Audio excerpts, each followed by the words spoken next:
Ibu. Pagi. Perkenalkan, saya perawat Dian.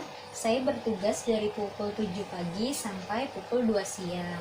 Nah, saya bertugas di ruang mawar ini, Ibu. Nah, Ibu boleh sebutkan nama dan tanggal lahir Ibu? Saya Ibu Marsida. Lahir 17 Oktober 1960. Oke, Ibu Marsida. Sekarang saya akan melakukan pemeriksaan 12 saraf pada Ibu. Nah, tujuannya adalah untuk mengetahui apakah ada bagian-bagian dari fungsi tubuh Ibu yang mengalami gangguan gitu. Nah, kira-kira waktunya 10-20 menit. Apakah Ibu bersedia? Bersedia. Baik, kita mulai saja. Nah, untuk perawat pastinya yang harus dilakukan adalah jangan lupa untuk mencuci tangan terlebih dahulu sebelum kita kontak ke pasien. Nah, lalu yang kedua adalah mengukur tekanan darah pasien. Lalu yang ketiga adalah posisikan pasien dalam keadaan senyaman mungkin. Nah, Ibu, apakah Ibu sudah dalam posisinya sudah nyaman, Bu? Nyaman. Sudah nyaman. Oke. Nah, yang keempat adalah kita ukur GCS dari pasien. Nah, karena pasien Ibu Marsida ini dalam keadaan sadar, yaitu GCS-nya tingkat kesadarannya berupa kompos mentris. Nah, lalu yang selanjutnya adalah kita ukur dari kekuatan otot dari pasien tersebut. Apakah pasien berada di skala 0, 1, 2, 3, 4, atau 5. Baik, kita ukur ya. Nah, yang pertama yang Ibu lakukan adalah nanti pada saat saya luruskan tangan Ibu, apakah Ibu bisa menahannya atau tidak ya. Saya mulai ya, Bu. Oke, Ibu tahan dan saya lepas. Oke, 1, 2, 3, 4, 5. Oke, kita kembalikan lagi. Dari nilai kekuatan otot pasien berada di angka 5, yaitu mampu melawan gravitasi.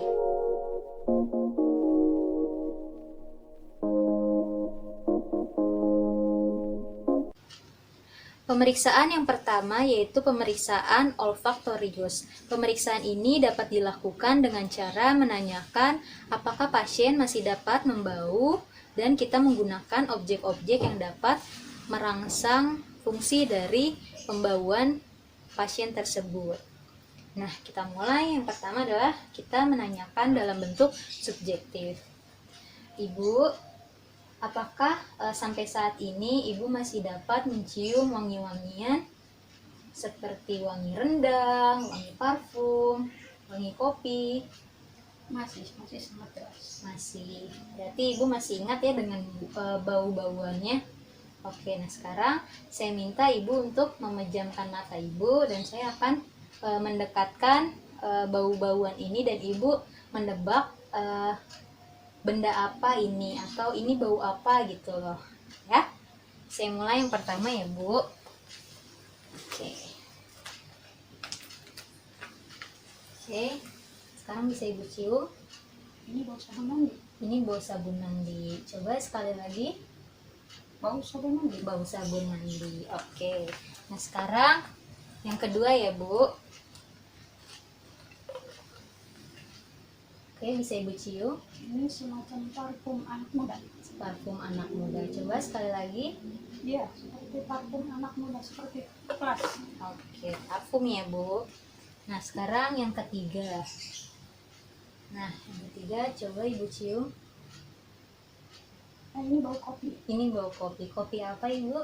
Kapal api. Kopi kapal api. Oke, betul. Nah, sekarang Ibu bisa membuka mata Ibu. Selanjutnya adalah pemeriksaan optikus. Yang pertama adalah pemeriksaan lapang pandang. Pemeriksaan lapang pandang dapat dilakukan dengan cara menutup salah satu bagian kelopak mata pasien dan nanti kita akan melakukan menggunakan sebuah objek berupa jari tangan. Nah, sekarang Ibu bisa menutup salah satu bagian mata Ibu menggunakan tangan seperti ini.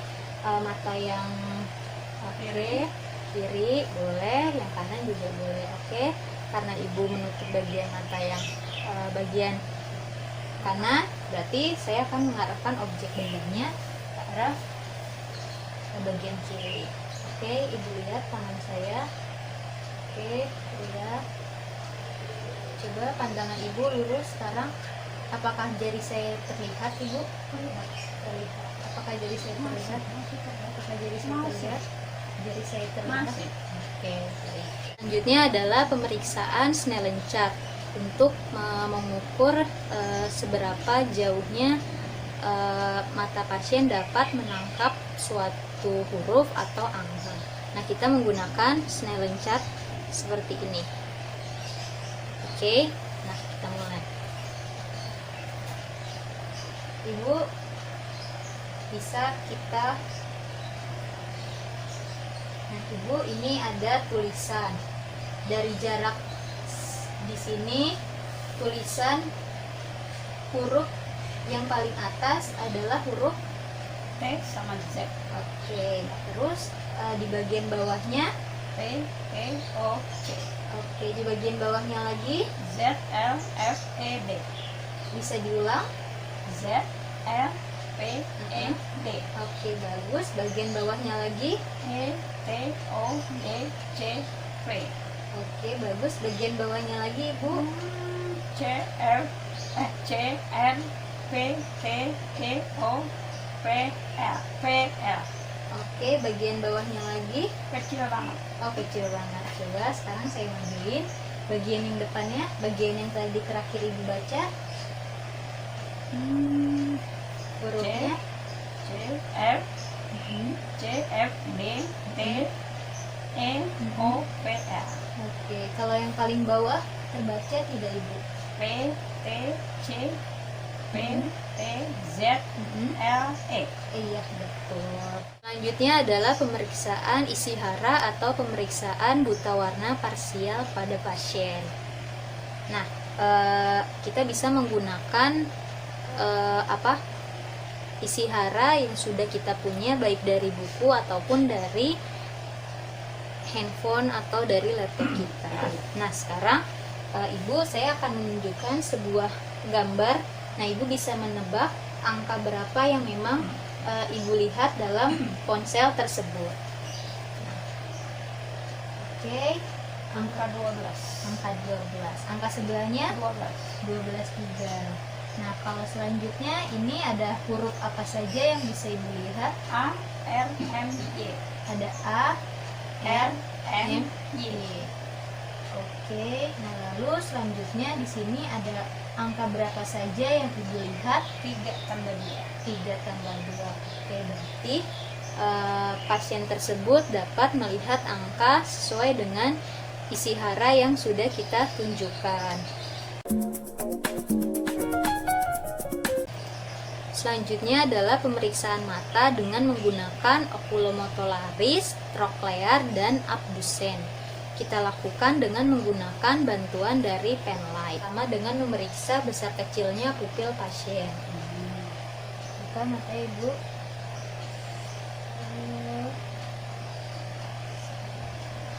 Nah, apabila dalam keadaan normal pupil kita saat dikenai oleh cahaya atau pen light akan mengecil. Selanjutnya adalah pemeriksaan dengan melihat kesimetrisan dari kelopak mata pasien. Baik, ibu bisa lihat ke saya, dibuka matanya. Oke, baik. Nah, dari pasien yang saya lihat adalah kelopak matanya sejajar. Nah, selanjutnya adalah pemeriksaan untuk melihat apakah pergerakan bola mata dari pasien ini bersamaan atau tidak. Nah, ibu bisa melihat arah dari pen light yang saya arahkan. Oke, 1, 2, 3. 1. Oke, bagus. Oke, bagus, cukup. Selanjutnya adalah pemeriksaan trigeminal.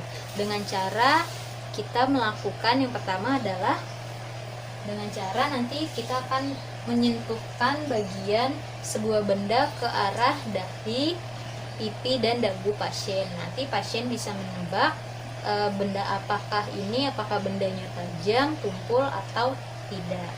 Baik, Ibu bisa memejamkan matanya. Oke. Nah, sekarang saya mulai. Tajam. Bendanya apa? Tajam. Benda tajam. Benda apa? Tumpul. Tumpul. Benda apa? Tumpul. Benda tumpul. Oke, berarti refleksnya masih bagus. Sekarang Ibu bisa merapatkan giginya rahang atas dan bawahnya, karena saya akan meraba bagian otot seperti itu. Oke. Oke, bagus. Selanjutnya adalah pemeriksaan fasial, yaitu dengan pemeriksaan di bagian muka pasien. Nah, baik, sekarang Ibu saya minta untuk menaikkan alis Ibu. Matanya dibuka, alisnya ditaikkan. Oke, kita lihat kesimetrisannya. Nah, lanjut sekarang adalah Ibu bisa menggembungkan pipi Ibu. 1, 2, 3. Oke, bagus. Nah, sekarang adalah Ibu tersenyum sambil cheese seperti itu. 1, 2, 3. Cheese. Oke, bagus. Nah, dari pemeriksaan ini kita lihat apakah ada ketidaksimetrisan pada bagian rahang, pada bagian alis, lalu pada bagian di daerah sekitar pipi, seperti itu. Selanjutnya adalah pemeriksaan glossopharyngeus dan vagus dengan cara menggunakan pen light untuk melihat bagian pada rongga tenggorokan pasien. Oke, bisa dibuka mulutnya Ibu. Oke, buka selebar-lebarnya. Nah, oke, bagus. Selanjutnya adalah pemeriksaan aksesorius dengan cara pasien diminta untuk duduk tegak, lalu kita periksa bagian bahunya dan minta pasien untuk melawan dari arah tahanan yang memang sudah kita tahan. Nah, pertama kita lakukan pemeriksaan pada bagian bahunya. Oke, nah sekarang kita lakukan tahanan pada bagian pipi. Nah, sekarang saya tahan bagian pipi kiri Ibu dan Ibu sekarang menoleh ke arah bagian kiri. 1, 2, 3. Ibu melawan. Oke, ya, stop. Bagus. Dari pasien tersebut terdapat adanya tahanan atau lawanan dari pergerakan tersebut. Selanjutnya adalah pemeriksaan hipoglossus dengan cara pasien diminta untuk menjulurkan lidahnya keluar, lalu kita lihat apakah ada kelainan pada lidah tersebut. Baik, Ibu boleh dijulurkan lidahnya. Oke, ya, lidahnya digeser ke kanan, ke arah kiri, oke, ke bawah. Oke, baik Ibu.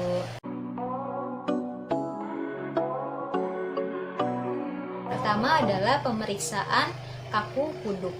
Nah, pemeriksaan kaku kuduk ini dapat dilakukan dengan cara bagian kaki atau dengkul pasien dalam keadaan fleksi. Nah, lalu kita bantu pasien untuk mendekatkan bagian dagu pasien ke arah dada. Oke, Ibu, yang pertama dengkulnya bisa ditekuk. Nah, oke, cukup.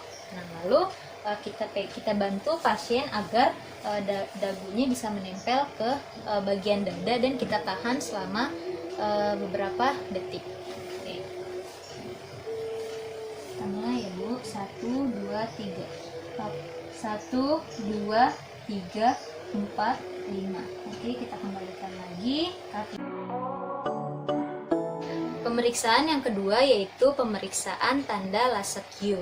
Kita mulai dengan cara meluruskan posisi pasien dalam posisi sejajar dan lurus, lalu kita angkat salah satu bagian kaki pasien untuk kita angkat setinggi-tingginya, lalu kita ukur ketinggian pasien ini berada di derajat berapa. Nah, untuk posisi kaki sebelahnya adalah dalam keadaan ekstensi. Kita mulai ya Bu. Nah, nanti pada saat saya angkat setiap perlahannya saya akan tanya apakah Ibu mengalami sakit atau tidak ya. Baik, kita mulai ya Bu. Apakah Ibu merasa sakit? Tidak. Tidak. Apa Ibu merasa sakit? Tidak. Apa Ibu merasa Tidak. sakit? Tidak. Apa Ibu merasa sakit? Tidak. Baik, oke. Pemeriksaan tanda Kernik pada pasien dapat dilakukan dengan cara mengangkat lutut pasien ke searah 90 derajat, lalu kita bentuk sudut tungkai kakinya agar bisa kita tarik ke bagian atas. Nah, kaki sebelahnya dalam keadaan ekstensi. Baik, kita mulai ya Bu. Saya bantu. Yang pertama kita membentuk sudut 90 derajat. Oke. Nah, selanjutnya pada saat saya ke bagian sini saya ke ataskan, apakah Ibu merasakan sakit? Ibu bisa bilang sakit ya Bu. Ya. Apa Ibu merasakan sakit? Apakah Ibu merasakan sakit? Apakah Ibu merasakan sakit? Oke, baik, kita luruskan kembali. Pemeriksaan Grudzinski dapat dilakukan dengan cara posisi lutut pasien kita tekuk, membentuk fleksi, lalu kita pada bagian dagu pasien kita tempelkan ke arah dada dan posisi lengan pasien tetap sejajar lurus. Nah, sekarang kita mulai ya. Baik, Ibu ditekuk. Oke, tekuk. Nah, nanti pada saat Ibu menahan bagian kepalanya, tangannya tidak boleh digerakkan ya Bu. Oke, kita mulai ya Bu. 1, 2, 3. Oke, tahan, saya lepas. 1, 2, 3. 1, 2, 3. Oke, sekarang diluruskan kembali.